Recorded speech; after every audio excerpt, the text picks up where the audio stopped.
there is a fifth dimension, beyond that which is known to man. It is a dimension as vast as space and as timeless as infinity. It is the middle ground between light and shadow, between science and superstition, and it lies between the pit of man's fears and the summit of his knowledge. This is the dimension of imagination. It is an area which we call the Twilight Zone.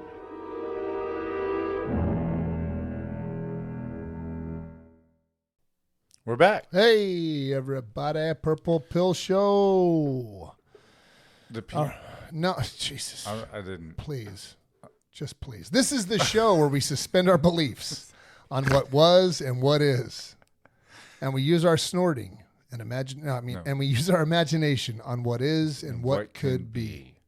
Transcending the matrix, hacking the 3D, exiting the Truman Show. Right. All right. So the algorithm is going completely insane. Again? Yeah, it's going nuts. The controllers, they never stop. Yeah. They never stop. So, chopping wood, they're just grinding They're grinding. out. They're grinding. We go to sleep, they keep grinding, baby. Yeah. And so till the gears grind and it just falls apart. The gears are falling off. The scales of reality have tipped so far in our favor. They can't even patch this thing. It's a ship that sprung a leak. Yeah. And they keep trying to patch it up with like duct tape. It's just not happening. Leaks only get bigger. They only get bigger. So what they're doing now is the social media, all the algorithms, if you're into any type of spirituality or religion at all, they're running so many operations. Remember we had the clip, everything's a psyop, boy, oh boy.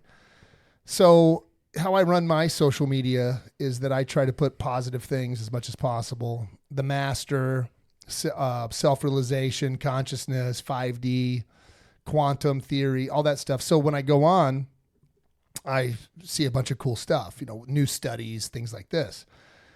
However, now the control system is freaking. So all these spiritual things on my algorithm now are all less than, right? Everything's doom, doom, doom. If it's not, you're not saying the name of Jesus right, it's really Yeshua. Is it really Yeshua or is it really Jesus? It's all just getting into like semantics, making you doubt the semantics, making you doubt the name, making you doubt any doubt they can throw out. They're just trying to. What's that scripture? There's a scripture. Our God is not the God of confusion.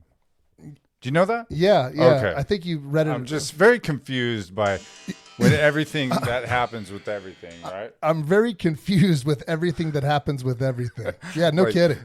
I'm getting confused. When the controllers start throwing everything at you. Yes, right. And they have the guy with the shirt off, with the beard, with the necklaces. Yeah. And he's like, this is the law of Yeshua, and this is the law of Jesus, and you're worshiping, and everything's Satan too. Everything is Satan. Everything is demons. Everything is... It's just the sky is falling. The sky is falling. Well, they're trying to. It's just hilarious to me. It's almost like I'm watching stand-up. Right. Or like the Jim Carrey I'm looking at this going, well, this guy has it wrong. Because we have the knowledge of all things, the Holy Spirit. Yes. So I'm looking at this and you instinctively know that it's not adding up. Like, that's not correct. Like a loving God would get you on semantics. You're loving your neighbor, you're loving yourself. You're loving your enemy. You're loving God. However, because you say the name Jesus instead of Yeshua, you're going to, it's oblivion for you. Mm-hmm.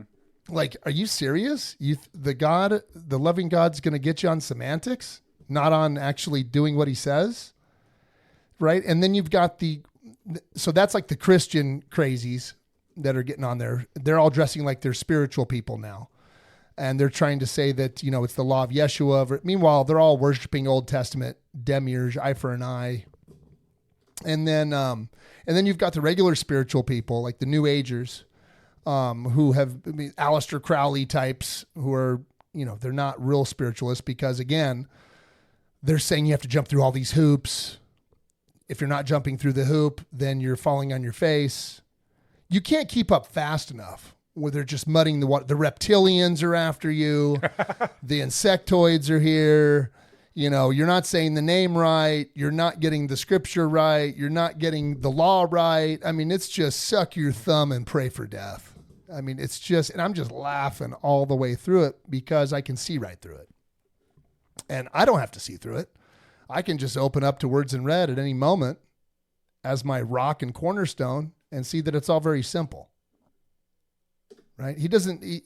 Nowhere in there does he say my name correctly or you're done. Right? Otherwise, why would you have the prodigal son? That guy can't even speak. He's been partying all day. You know what I mean? And we're still slicing the big calf for him. My algorithms, it's basically just a complete, I've got to like reset or something. 1 Corinthians 14, this is the one I found. Remember that people who prophesy are in control of their spirit and can take turns. For God is not the God of disorder or confusion, but the God of peace, as in all the meetings of God's holy people. Can you say it again, please? Louder for the people in the back. Right. For God is not the God of disorder or confusion, but of peace, as in all the meetings of God's holy people. There it is. So if it's not peace, it's not God. If it's confusion, it's not God. So when you're on the algorithm, if you're overthinking this thing, right? You're overthinking this thing. Am I right? Am I wrong? Am I this? Am I that? Well, if you're confused, then your download's getting skewed, right? You've got your answer. Yeah. Thank you. If you're confused, you're confused because he says he's the God of peace. Right. So it's either peace or it's confusion. And that's how you look at the algorithm. Are they promoting whatever you're looking at? Is it promoting confusion or is it promoting peace? Mm-hmm. If it's promoting peace, then it's of God. It's from Words in Red. It's from the master. It's from simple, straightforward. Peace and love. Peace and love, everybody. That's Ringo. Peace and love. Peace and love. But is that Ringo or is that a skit? Peace and love. Peace and love. That's an old skit. Okay, we're gonna get right into. We left off. I wanted to get into a great episode yesterday, though. That was great, or last week, whatever it is. Abraham and Isaac. This is the most. I mean, if this doesn't just jump off the page and scream psychopath, I don't know what does. Okay. Are we continuing this off the last episode? Yeah. That's what the whole this season 5 is going to be about. Oh, okay. It's going to be about what was Jesus trying to accomplish. There's a few things, right? Yeah. He's trying to let us know we're ready to go. Oh, okay. We're the sons of God. Right. At the same time, he is throwing out the Old Testament God. Yeah. He's saying, no, this dude's wrong. Okay. This guy's straight up wrong. And here's the proof. Okay. I tell you no. And or then, not even proof, just I say this. Okay. So after we ended with Matthew 22. It was the very end. You won't let me get to my Abraham and no, Isaac. No, I want to I like to this that. though. No, this is a continuation. Yeah. Right. Genesis 22, no. 1. So he shuts him up. Yeah. After that, they couldn't ask him any questions. Yeah. Oh, yeah. So Pharisees ask him all these things. Then they call in for backup. Adam 12. They surround him. Yeah, surround him. And then he exposes them even more. And then it says that they go away. They don't want to ask him any more questions. Right. Ever again. Which leads me to Matthew 23. All right. Then Jesus said to the crowds and to his disciples, the teachers of religious law and the Pharisees are the official interpreters of the law of Moses. So practice and obey whatever they tell you, but don't follow their example, for they don't practice what they teach. They crush people with unbearable religious demands and never lift a finger to ease the burden. Yeah. So there's 2 points here. Right. There's 2 points here. The Pharisees are the physical embodiment of the Demiurge's law. I mean, that's what it is. He isn't saying, how did they get this way? Right? If the Demiurge's law, if the Old Testament God's law right. is divine and correct and loving, then how would it give birth to the Pharisees? Something's been corrupted here. Right. So what's been corrupted is the law itself is corrupted, and then it's given power to these corrupt individuals. So he's saying they're corrupt. Yeah. Now let's parse this too, because he says, what does he say? Do what they say. What does he say it again? Because he's very specific. Oh yeah.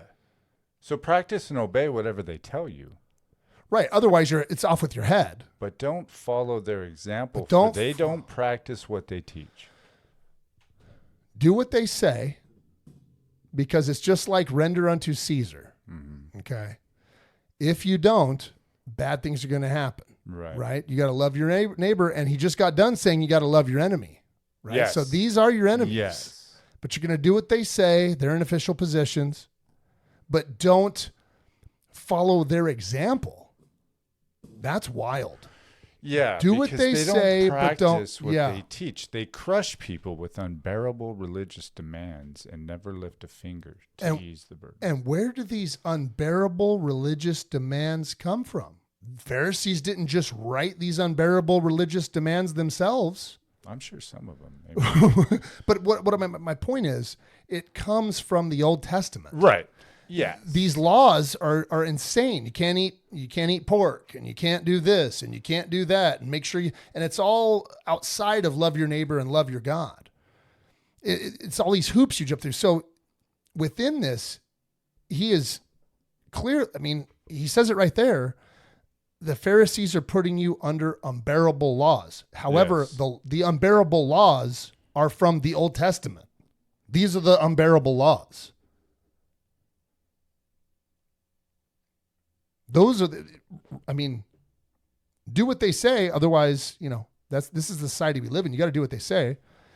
Just like right now, I got to do what the government says. There's a lot of unbearable laws that tax me and all these different things, right? Yeah. My income could go, but I need to pay my taxes, and I do.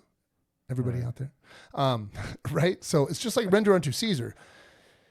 We have to live in, again, he's just starting to teach. Yeah. He can't just say, stop doing what they say. That'll put people in danger. So he says specifically, do what they say, but don't follow their example, because they put people under unbearable laws. Now, these unbearable laws come directly from Old Testament. So I guess my question is, okay. So those are the unbearable laws. He says this to the crowds and to his disciples. Well, right. A minute ago, he was just surrounded by Pharisees. Right. So are they still there? I feel like they're still there. Yeah, this was kind of like they're just not asking him any more questions. Yeah. They don't want to. Right? Yeah, no, I assume they went away. So then. It doesn't say they went away. It just says they didn't want to ask him any more questions. I feel like they're probably, some of them are still in the crowd. Yeah, some of them They just surrounded him. Some of them are probably like, this guy's got it going on. I'm tired. And then he just straight out smashes them, badmouths them right in front of their face. And everything they do is for show. This is Matthew 23:5. On their arms, they wear extra wide prayer boxes with scripture verses inside. They wear robes with extra long tassels, and they love to sit at the head of the table at the banquets and seats of honor, blah, blah, blah. They love to receive respectful greetings as they walk in the marketplace and to be called rabbi. Right. Yeah. Meanwhile, don't let anyone call you rabbi. That's what he says. I mean, he's like really diving. This is a deep dive into Pharisees. Yeah, this is a deep dive into Pharisees. And Old Testament. That's my point. Okay. See, and the church wants to make this about the Pharisees. For you only have one teacher. Okay. Don't let anyone call anyone rabbi. Right. For you only have one teacher. And all of you are as equal as brothers and sisters. Dude, someone arrest this guy. I know. I mean, he is toppling the current culture. And I like how he's using the Pharisees to attack the Old Testament. Right? The Pharisees are the ones that got blessed in this way by this Old Testament God. They're using his wrath, and I am from Moses and the law of Moses and Egypt and all these different things to try to scare these people into this is the one true God. This is the Pharisees, bro. And if it right, this isn't a tax collector. No, this isn't anyone. No, these guys have Caesar's ear. Subhuman. This is Pharisees. This is local Illuminati. Probably a little bit higher than that. And use you against your old law. Right. I mean, that's crazy. Yeah, he's using. You can't just throw the Pharisees out without throwing. I mean, he's attacking the Old Testament by attacking the Pharisees. Yeah. At first, he doesn't even attack the Pharisees. He's just attacking Old Testament law. Straight up, you've heard eye for an eye. He's just picking the Pharisees and throwing them against the Old Testament. Yeah, right. Just, you're all out of here. This is all unbearable. And let's see, I mean, why would someone do that? Well, when I read this, you're going to see why. Now, while I'm doing this, what I want you to do, well, actually, we'll just do this right now, and I'll look this other thing up. Okay, so this is Abraham and Isaac. Mm-hmm. Abraham tested Genesis 22. Going way back. Okay, we're talking Demiurge city.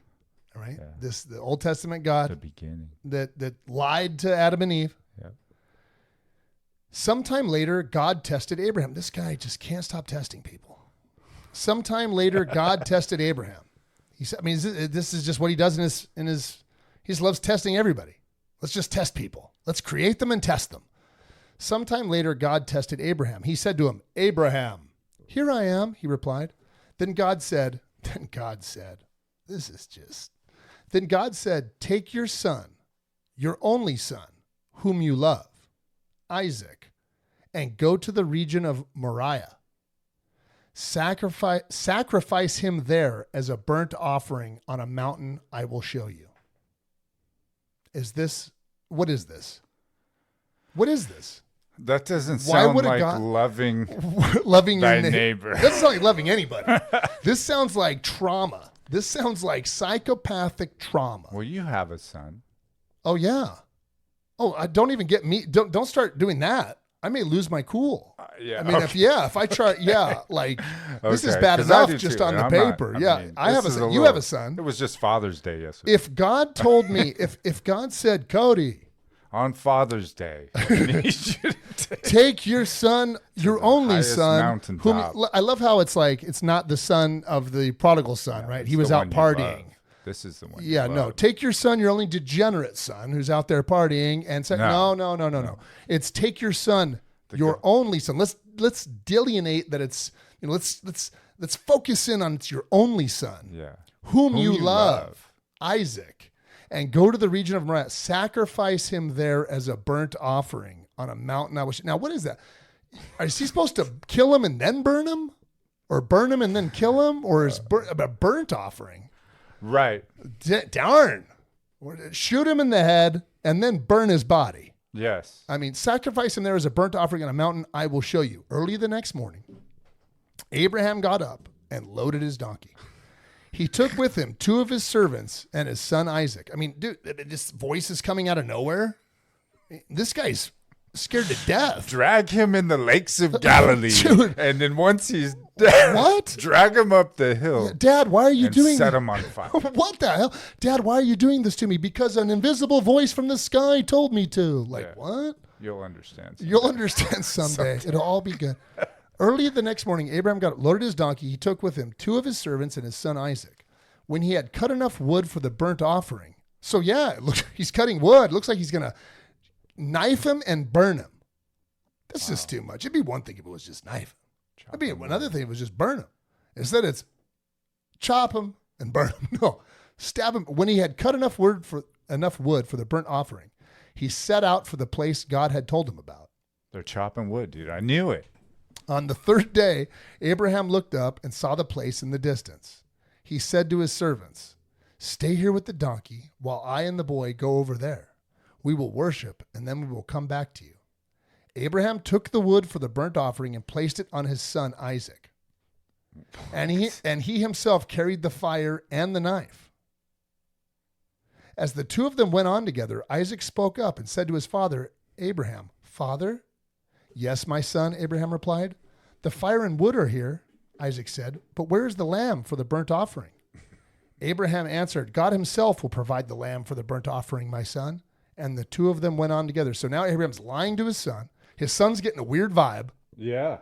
He Abraham has his son carrying the knife and the wood that he's going to be stabbed and burnt with. When they reached the place God had told him about, Abraham built an altar there and arranged the wood on it. He bound his son Isaac and laid him on the altar on top of the wood. Then he reached out his hand and took the knife to slay his son. But the angel of the Lord called out to him from heaven, Abraham, Abraham. Here I am, he replied. Do not lay a hand on the boy, he said. Do not do anything to him.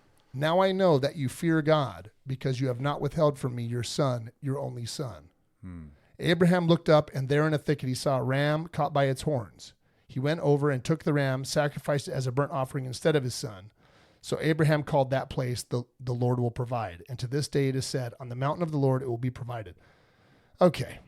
So it was the son was there and heard all this. Oh, yeah. Well, hold on. The angel of the Lord called to Abraham from heaven a second time and said, I swear by myself, declares the Lord, that because you have done this and have not withheld your son, your only son, I will surely bless you and make your descendants as numerous as the stars in the sky, as the sand on the seashore. Your descendants will take possession of the cities of their enemies, and through your offspring, all nations on earth will be blessed because you have obeyed me. Then Abraham returned to his servants, and they set off together. So, I mean, this didn't actually happen. Yes, this actually happened. I mean, this isn't just a story. No. There's an exoteric and there's an esoteric. Okay. So the exoteric is there's definitely was an Abraham. Did it happen exactly? Look, let's just take it at face value. This is awful.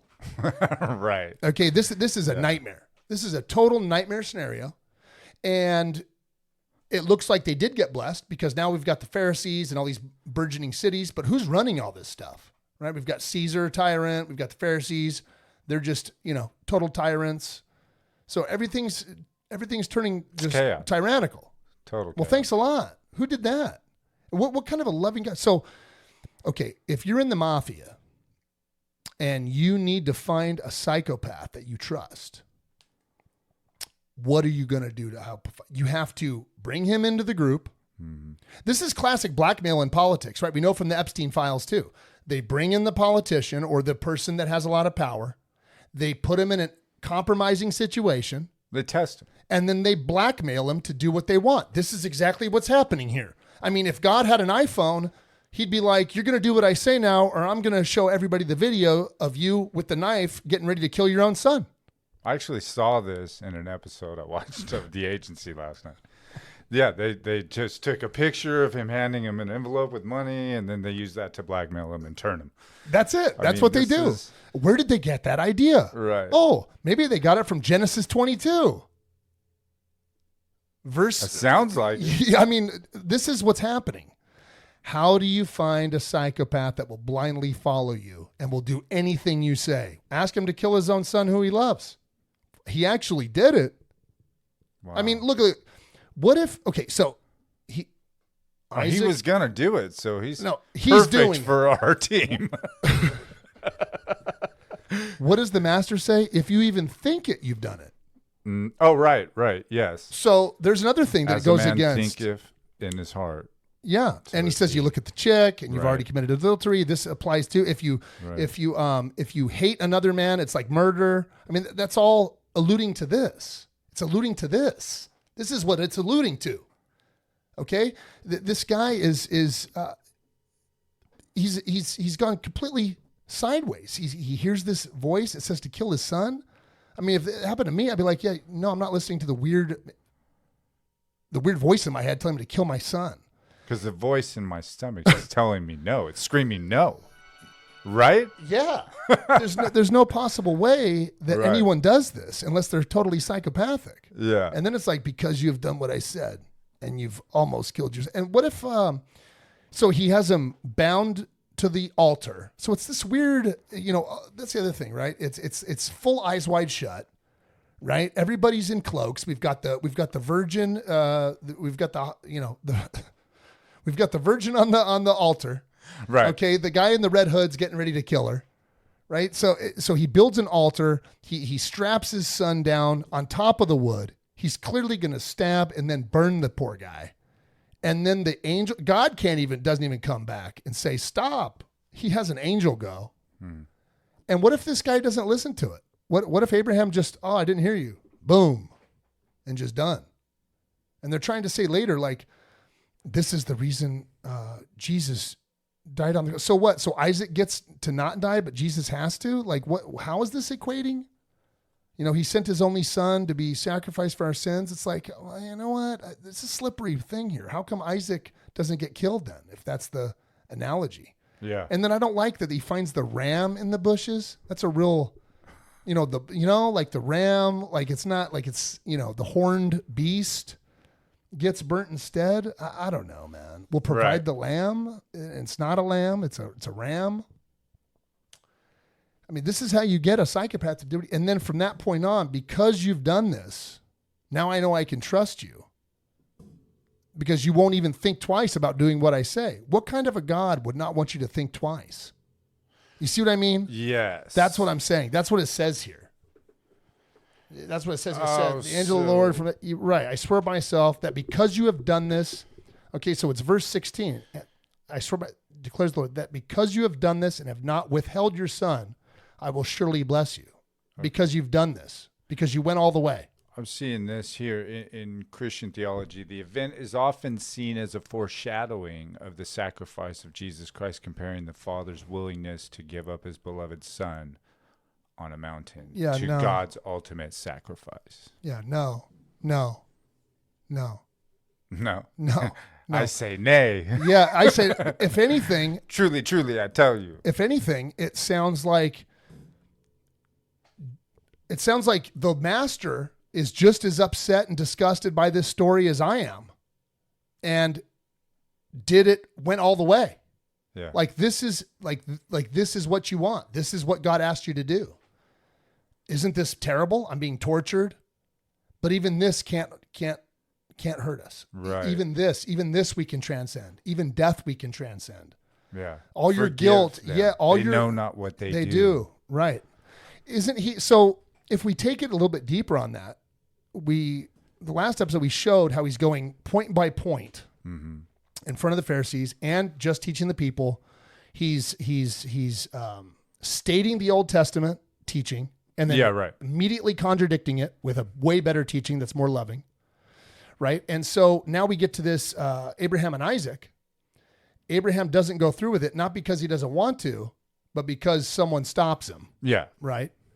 Whereas the Lord ends up going all the way through it because as you thinketh, you have done. As you see her, you have done it. So what's the difference? I think the Lord's point, the master's point is here, just because he got stopped doesn't mean he didn't do it. I mean, he did everything but do it. Right. Right. So I think that the Lord maybe have kind of mimicked this, just like he was with words. He was battling the Old Testament before, but now he takes away Abraham by doing this, by giving himself over. You know what I mean? He went all the way. Mm-hmm. He didn't stop himself. He allowed it to happen and then showed you we can transcend this too. Right? The fear of death is the final fear that this Demiurge entity always lays on us, right? That's why Isaac's scared. He doesn't want to die. That's why Abraham's going to do it. He doesn't want to get killed by God. All the motivation is to avoid death. All the motivation is, that's why we do what the Pharisees say. That's why we do what the Illuminati said. That's why we do what the controllers say. That's why we, it's just suck your thumb and pray for. Scared. I'm so scared. But what are you scared of? I'm scared of dying, basically, right? Losing my life, whether it's 10 years in jail and then you die. But that's the point, is it's all based on this fear of you dying, right? The ultimate fear. And then he shows you don't even have to have that fear either. That's the forgiveness of the sin, right? The sin is the fear. The being on the wrong path. Yes, the unbelief. Right. You're not going to die. Just like the serpent said, you're not going to die. Jesus says you're not going to die. It looks like you are, you're not. I think that's the analogy here. He went all the way. And so we have Abraham. So Abraham becomes the bosom of the Lord here. Okay, he becomes the right-hand man. He loves Abraham now. Why? Well, because he proved he could be a full-blown psychopath. And then later on, if we fast forward, and maybe you can pull this up, it seems like the Lord hits all the notes to push back against the Old Testament, even the sacrifice of the Son. The Christian, just like you had said, it's a foreshadowing of the wonderful sacrifice. No, it's the foreshadowing of showing you how awful the original command to kill your son was. And that overrides it. Yes. Eternal life overrides it. And that was exactly. He is showing you how awful this would have been. Oh, for that sure. To even ask you to do that is awful. And we can transcend that too. That's the thing. It's not this, it's the foreshadowing. That's why it's a good thing that Isaac and that Abraham, there's no world where this is a good idea. There's just no world where this is a good idea. There's no world where Abraham sacrificing Isaac because some entity told him to is a good idea. And I don't care if he told him to stop. And that's the get out of jail card for this story is like, well, he didn't actually have to go through with it. God stopped. Why is God even dealing with this? What is this? What is this? And if we back up, and we'll get to that too, is the Israelites, all these, these humans have been not listening to him and falling away. So he's like, gosh, he kind of gets exasperated. And he goes, I need to find someone that's really going to stick with me. Right. No one believes. That's why he does this. That's why he calls to Abraham and says, will you blindly just do what I say? And I'm going to bless you because you blindly. God doesn't want you to blindly do any. Why would he want you to do things blindly without thinking them through? Again, it's not a God of confusion. Yeah, this is totally. I mean, Abraham's clearly confused here. Yes, I would be too. He doesn't want to do this. So this isn't. You want me to do what? And Wait, then what? And you fast forward, and the word's in red, and he says clearly, and pull this up. He says, "Before Abraham was, I am." And I think this is right before he goes and gets crucified, which is my point, that the crucifixion has a lot of different levels to it. And I think a big one of them that people overlook is that he's pushing against this whole idea. He's pushing back against the original idea of sacrificing your son. You shouldn't have to do that. No one should ask you to do that. He says, before Abraham was, I am. Yeah, that's John 8. Yeah, let's hear that. 48. The Jews answered him, are we not right in saying that you are a Samaritan and have a demon? Jesus answered, I do not have a demon, but I honor my Father, and you dishonor me. Yet I do not seek my own glory. There is one who seeks it, and he is the judge. Truly, truly, I say to you, if anyone keeps my word, he will never see death. You're right. Yeah, you won't even have to worry about. Are you greater than your father Abraham, who died? And the prophets died?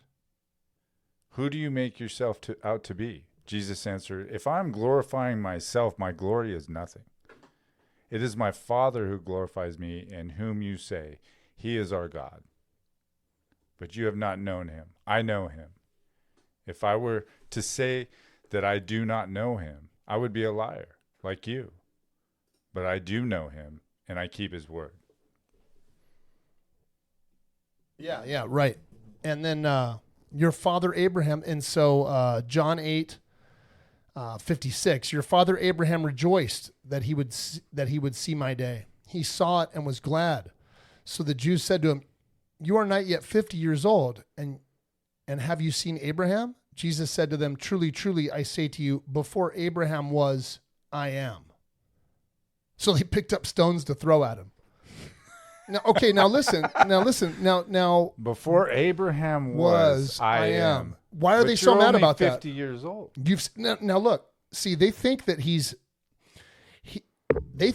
leading him down this story of like Abraham's chill, like Abraham's still sacred, like Abraham is dope. Yeah. But at the end, you're not yet 50 years old, and have you seen Abraham? Bro, all he has to say is yes, or I've seen him my father has seen him before you did. Sure. So they're putting a lot of emphasis on Abraham. Yes. Okay. And because this guy's only 50. You are not. No. They're putting a lot of. They're saying there's no possible way you could have met Abraham. Doesn't matter if you're 100, you can't see Abraham because it was so long ago.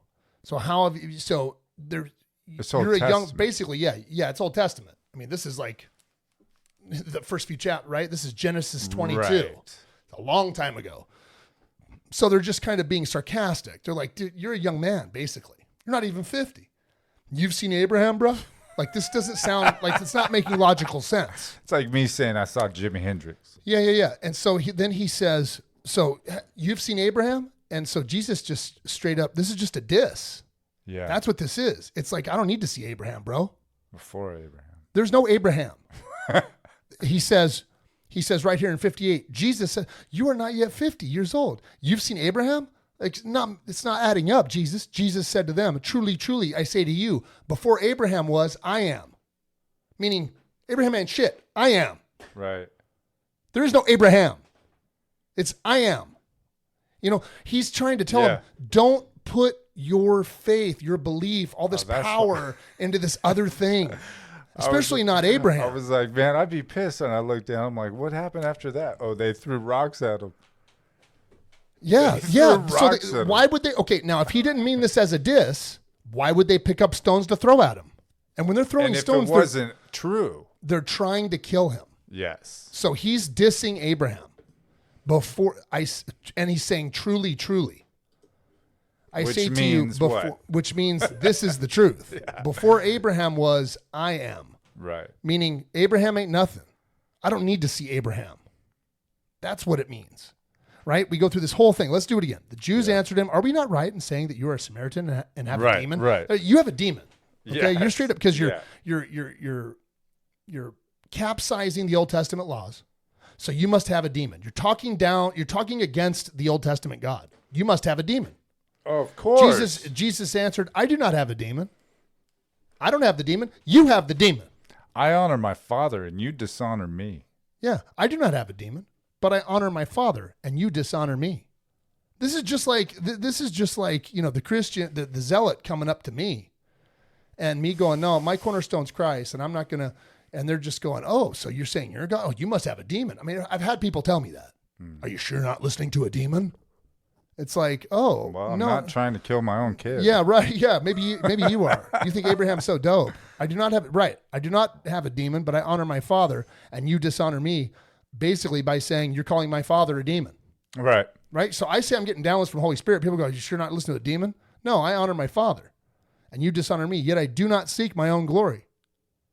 Which is, you know, these people are giving glory to other people, other things. Yet I do not seek my own glory. There is one who seeks it, and he is the judge. Truly, truly, I say to you, if anyone keeps my word, he will never see death. Okay? So you believe this, you won't see death. So we're talking about Abraham. Yes. We're talking about demons, and he knows that the number one thing is death. Everyone's scared of death. They don't want to be killed by the Romans. They don't want to be killed by the Pharisees. They don't want to go to jail and die. They don't want to. So truly, truly, again, he does this. Truly, truly, I say to you, if anyone keeps my word, he will never see death. What's his word? It's all the teachings that were happening before this. The Jews said to him, now we know that you have a demon. He will never see death. Now we know that you have a demon. Abraham died, as did the prophets. Yet you say, if anyone keeps my word, he will never taste death. Are you greater than our father Abraham, who died, and the prophets? Who do you make yourself out to be? Right? Now that makes logical sense. Jesus is saying that no one's going to die.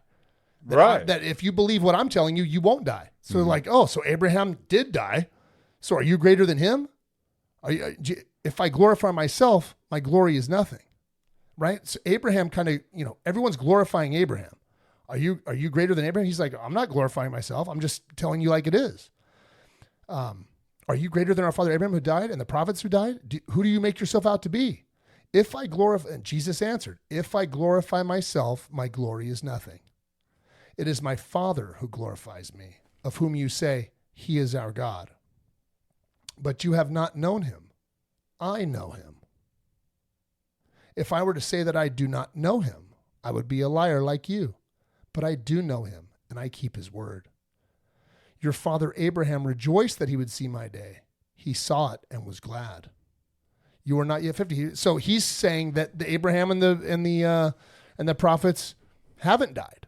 That he doesn't even look at things like that. He's saying that right after they just said that they did. Right. He's saying, no, they didn't die. Your whole belief system is messed up. And he's also saying, your father Abraham rejoiced that he would see my day. Why would Abraham rejoice to see Jesus' day? Because if Abraham had the teachings that Jesus had, he would never have had to take his son up there to sacrifice him, dude. I'm going to start crying. Wow. You see? I do see. Yeah. Your father Abraham, he's not trying to justify Abraham.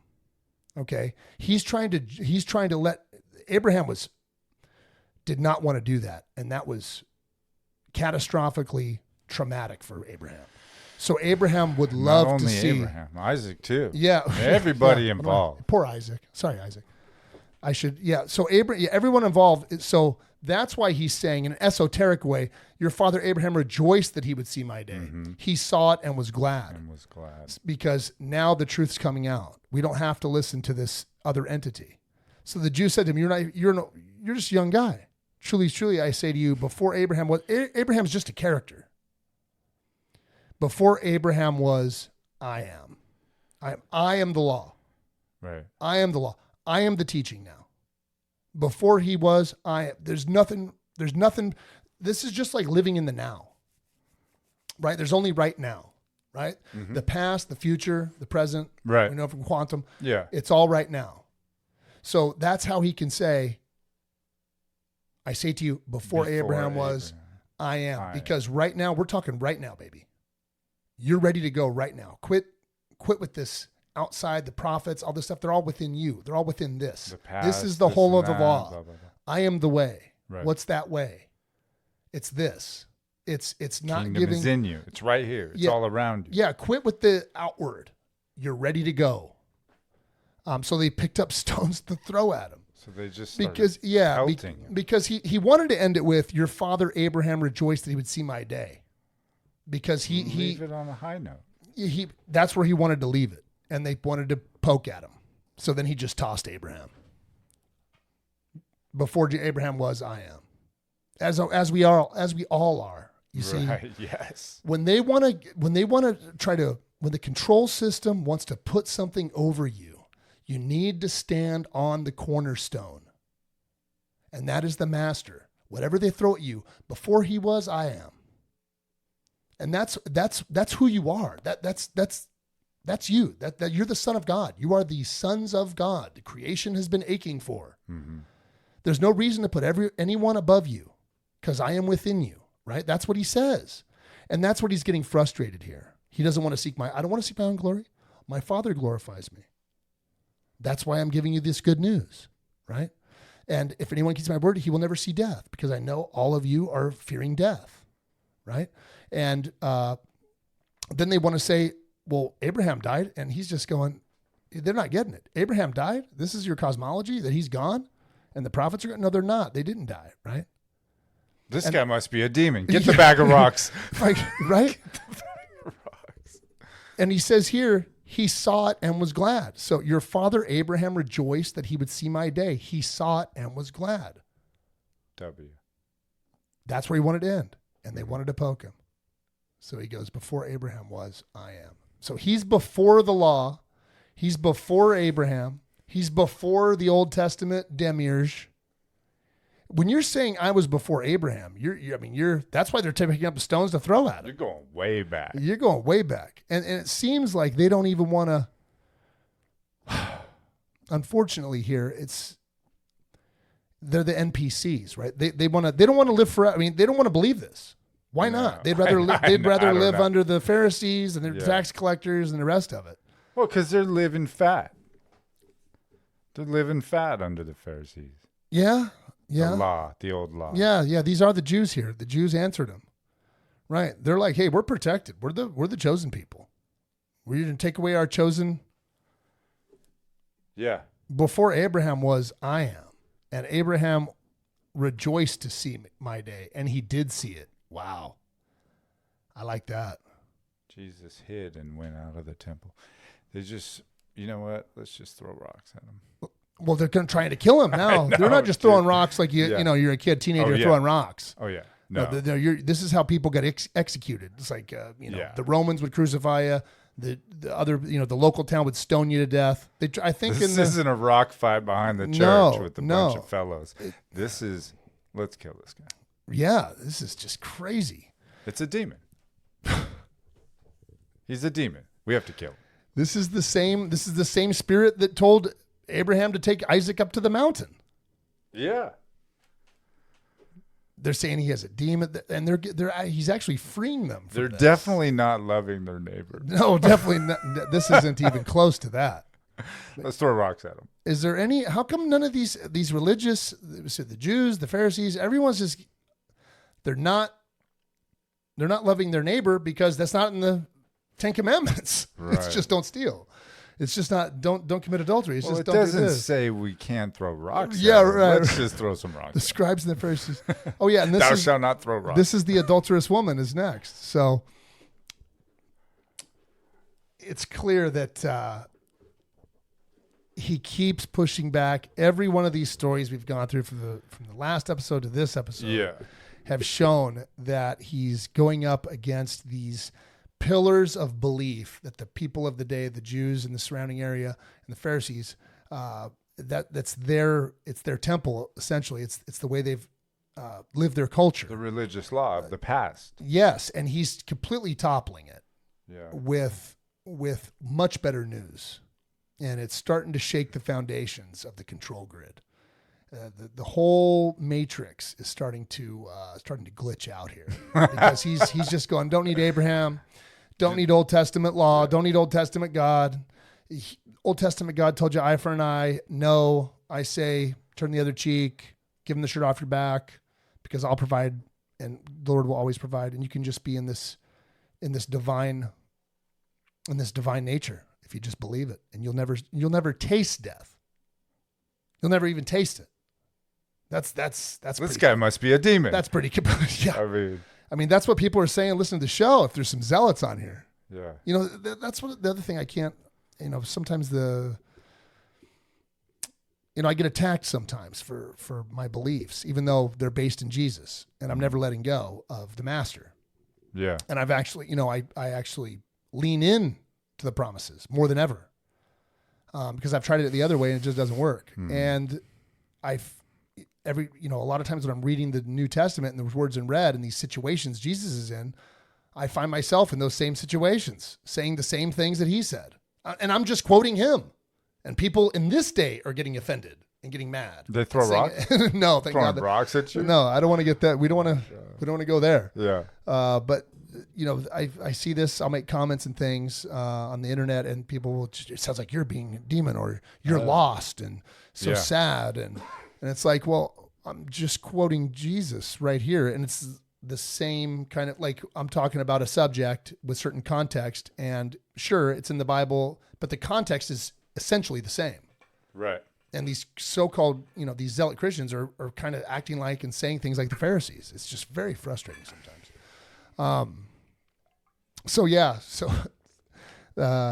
Abraham and Isaac, and that's right off the bat. That's Genesis 22, right? Genesis 1, and you have the Adam and Eve, you have the serpent.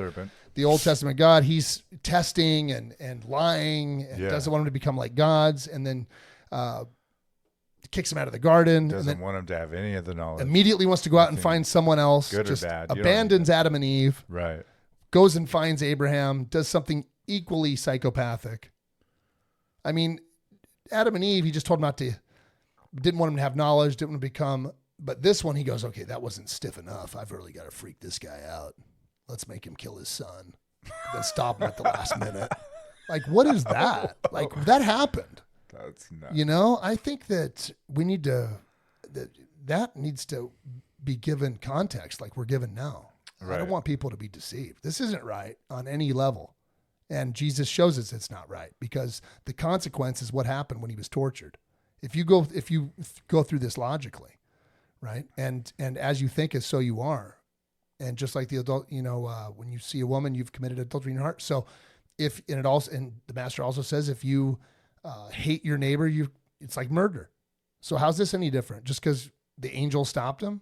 It doesn't add up. So it's Jesus going against Old Testament again, and demonstrating death has no bearing on us as well. So it takes away the threat. If Abraham knew that death was not final, then there'd be he wouldn't have even gone to sacrifice his son. Oh, right. You see what I'm saying? If he didn't have, if he had the knowledge and the teachings that the master has been teaching, he would have been able to discern true from false, and he wouldn't have had to go through that trauma. Anyway. All right, everybody. Yeah, that's why he rejoiced. Your father Abraham rejoiced. Yep. That they would see my day. Yeah, because now Abraham's free of this tyrant. That's why. And Abraham did see it, and he was happy about it. Yeah.